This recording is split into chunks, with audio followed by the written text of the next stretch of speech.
अस्सलाम वालेकुम। Property updates by noble nexus state के यूट्यूब चैनल से मोहम्मद ज़ियाउल्लाह आपकी खिदमत में एक बार फिर हाज़िर है। तो दोस्तों, पिछली वीडियो के अंदर जिस तरह हमने डिस्कस किया कि प्रॉपर्टी को बाय करते वक्त आपको जिन मुश्किलात का सामना करना पड़ सकता है या जिन टेक्निकल पॉइंट्स को अपना कर आप प्रॉपर्टी को बेहतरीन तरीके से बाय कर सकते हैं, हमने उसको डिस्कस किया। आज इस वीडियो के अंदर हम इंशाल्लाह प्रॉपर्टी को फ़रोख्त करने के लिए जिन चैलेंजेस का सामना करना पड़ सकता है या जिन मुश्किलात से हम गुज़र सकते हैं उसको डिस्कस करेंगे। अगर आप अपना प्लॉट, घर या अपार्टमेंट या कोई भी प्रॉपर्टी को फ़रोख्त करना चाह रहे हैं तो इंशाल्लाह मेरी कोशिश होगी कि मेरी ये वीडियो आपके लिए बेहतरीन मदद फ्राहम कर सके। चलते हैं हम इस वीडियो के मेन पॉइंट की तरफ।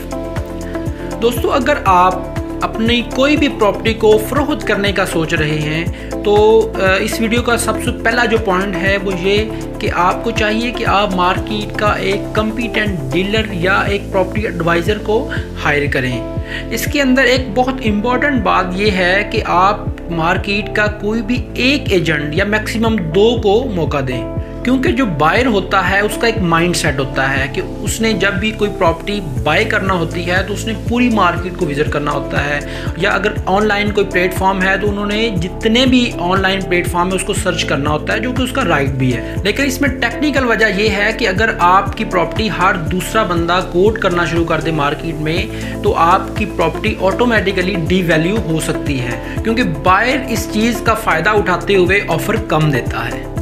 डियर फ्रेंड्स, जो मेरा दूसरा पॉइंट है वो ये कि जब आपको कोई एजेंट या बायर ऑफ़र देता है तो उससे आप एक हैंडसम अमाउंट का टोकन डिमांड करें। जो टोकन है वो मिनिमम आपकी प्रॉपर्टी की जो वैल्यू होती है उसका 1% कम अज़ कम होना चाहिए। इससे आपको एजेंट या बायर की जो ऑफ़र है उसकी नोयत आपको कम अज़ कम वाज़ेह हो जाएगी।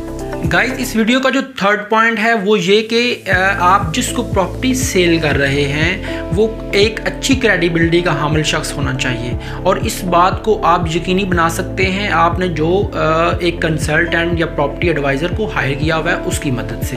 क्योंकि अमूमन ये होता है कि जब एक परचेज़र आपकी प्रॉपर्टी को बाय करता है तो बयाना के बाद वो आपको लटका सकता है, वो आपको ज़लीलो ख्वार कर सकता है। सो इसलिए ये बहुत ज़रूरी चीज़ जो है वो आप पहले से ही इसको यकीनी बना लें।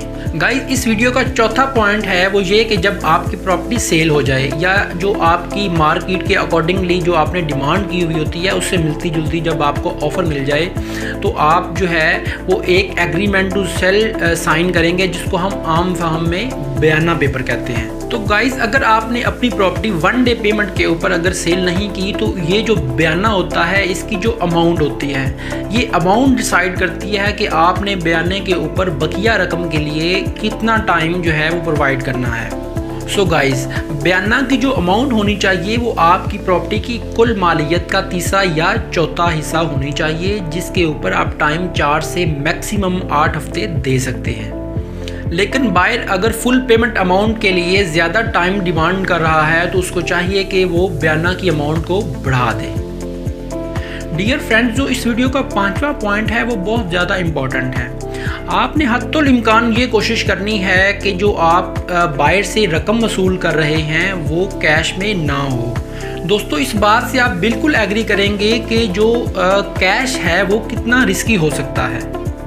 आपको चाहिए कि जो पेमेंट है वो आप पे ऑर्डर के ज़रिए ही वसूल करें, और उसका भी एक तरीकाकार होता है। जिस दिन आपकी फुल पेमेंट अमाउंट जो है वो आपको मिलनी है, आपकी प्रॉपर्टी ट्रांसफ़र होनी है या आपका जो बयाना एग्रीमेंट साइन होना है, उससे एक दिन पहले आप अपने एजेंट के थ्रू बायर से जो पे ऑर्डर की कॉपी है उसकी पिक्चर मंगवा लें और वो अपने मुतल्लिका बैंक से वेरीफाई कर लें, और जिस दिन आपको वो ओरिजिनल पे ऑर्डर रिसीव होना है उस पिक्चर के साथ कंपैरेटिवली उसका मुवाजना ज़रूर कर लें। गाइस, इस वीडियो का जो छठा और आखिरी पॉइंट वो ये कि जब आप अपनी प्रॉपर्टी को सेल कर दें, जब आप अपनी प्रॉपर्टी के डॉक्यूमेंट्स को बायर के हक में सरेंडर कर दें तो आपको चाहिए कि आप फुल पेमेंट एग्रीमेंट का ज़रूर एहतमाम करें, क्योंकि कल को वो आप जब रिटर्न्स को फाइल करते हैं या वो FBR आपसे डिमांड करता है तो वो आपको मददगार साबित हो सकता है। Thank you so much.